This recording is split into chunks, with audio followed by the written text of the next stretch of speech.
wonder if... I doubt... I don't know, because Barbecue King was on diners, drive-ins, and dives. But I don't know if people were traveling from Florida and Texas to go over there. Do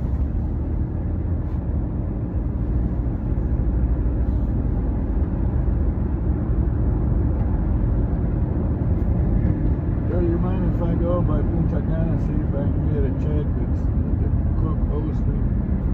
Sure.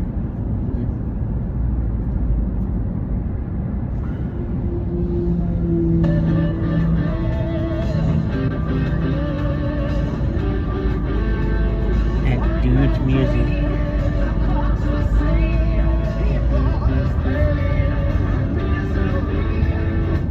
Quarter of a million people in a city on the edge of starvation. This is very, very dangerous. You step out from the town like 4 kilometers, you will find some people in the middle. Sometimes they're shooting the gun randomly. Maybe you will stay, maybe you will die. Also, is the war on drugs the real reason President Trump has ordered a powerful US naval fleet towards Venezuela? Venezuela is not a significant actor in global cocaine chains, and neither is it responsible for the production or manufacture of cocaine. The new evidence that suggests artificial intelligence will find ways of stopping humans shutting it down. And the story told by the teeth of dead soldiers about the fate of tens of thousands of Napoleon's troops retreating from Russia over 200 years ago. Right after 1/2 mile onto Old Pineville Road. BBC News with Sue Montgomery. The Sudan Doctors Network is calling for the reopening of aid corridors in the besieged city of Al Fasher in North Darfur. It says the humanitarian situation is worsening after the rapid support forces surrounded the city with earthworks, cutting off all entry and exit points. Richard Kagoi reports. Doctors describe the situation in Al Fasher is catastrophic beyond comprehension. They report at least 3 children dying every day from malnutrition, disease, and lack of medicine. They say hospitals have collapsed and the city has run out of fuel and food. 4 United Nations agencies, including UNICEF and the World Food Programme, warned earlier this week that thousands more children could die if aid is not allowed in. They say the city's population is surviving on dwindling food stocks and unsafe water. Tens of thousands of protesters have poured out onto the streets of the eastern Spanish city of Valencia to mark the anniversary of last year's floods. 229 people died, many of them elderly. Our global affairs reporter, Anbara Sanetirajan, has more details. The march was made up of people carrying signs calling for justice and photos of relatives who died in last year's devastating floods in Valencia. They are demanding the resignation of the regional leader Carlos Martín over what they say was a slow response to Spain's worst natural disasters in decades. Mr. Martín insists the magnitude of the flooding could not have been foreseen. Saturday's protest was organized by more than 200 civil society groups and labor unions. Polls are closing in Ivory Coast, where voters have been choosing a new president, with the incumbent Alassane Ouattara seeking a 4th term. His main rivals, former President Laurent Gbagbo and Tidjane Thiam, were barred from running. Thomas Nadi reports from Abidjan.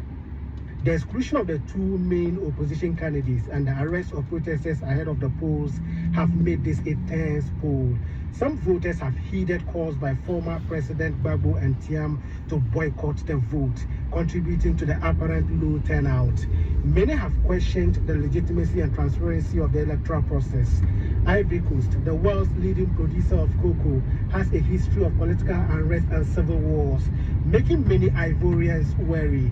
President Trump has said an international peacekeeping force should soon be deployed to Gaza after talks of the Emir of Qatar. Air Force One was refueling in Doha as Mr. Trump flies to Malaysia for the opening leg of a visit to Asia. The president and his team have this week made a concerted effort to advance the peace process, and Mr. Trump again insisted the ceasefire should endure. World News from the BBC. Lithuania has again been forced to close its airports in the capital Vilnius and the city of Kaunas because of weather balloons flying over the border from Belarus. It's the 4th such incident this month. Earlier on Saturday, Lithuania's foreign ministry delivered a strong protest to Belarus about the violations of its airspace, saying the repeated irresponsible actions were unacceptable and clearly violated international law. Tropical storm Melissa has strengthened to a hurricane as it bears down in Jamaica in the Caribbean. It could become the strongest hurricane to hit the island in more than 35 years. It's also expected to bring flash flooding and landslides to parts of the Dominican Republic and Haiti. Ireland's Deputy Prime Minister Simon Harris has expressed concern about the high number of spoiled votes cast and the low turnout in the Irish presidential election. The latest tallies show that 190,000 papers were spoiled as part of a campaign prompted by public concern about the lack of choice on the ballot. People also expressed their dissatisfaction about other factors, including immigration and crime. The left-wing independent candidate Catherine Connolly has been declared the winner of the election. In her victory speech, she encouraged everyone to hold power to account. Use your voice in every way you can, because a republic and a democracy needs constructive questioning. And together we can shape a new republic that values everybody, that values and champions diversity. A member of the British Parliament for the Reform Party has apologised for criticising adverts she said were full of black people, full of Asian people. Sarah Pochin said she'd poorly phrased her claim that the average white family outside London was no longer represented by what she called the woke liberati. BBC News. Hello and welcome to the programme. This is NewsHour from the BBC World Service and we're coming to you live from London. My name's Paul Henley. In a moment we'll be hearing from inside the besieged city of Al Fasher in Sudan, one of the centres of conflict in the country's ongoing civil war. It's been surrounded by the Rapid Support Forces for over 17 months, with people trapped inside facing growing starvation. That's our main story today. Also on the programme, we'll hear from Gazans who are still waiting for permission to leave for urgent medical treatment abroad as the Rafah border crossing with Egypt remains shut despite a ceasefire deal. We can't lose him. What? We already lost our father, our home, and our dreams. When the ceasefire happened, it gave us a bit of hope that maybe there was a 1% chance that Ahmed could travel and get treated. And there is new evidence about Napoleon's retreat from Moscow and the diseases that killed tens of thousands of his men. More on that later. First, as the civil war in Sudan in the northeast of Africa rages on, aid organisations in the besieged city of Al Fasher are making a desperate appeal for aid corridors to be opened up to save the lives of 250,000 people trapped there. Half of those worst affected are children. The Sudan Doctors Network says there is widespread starvation after troops from the Rapid Support Forces at war with the Sudanese army surrounded Al Fasher with earthworks and cut off all entry and exit points.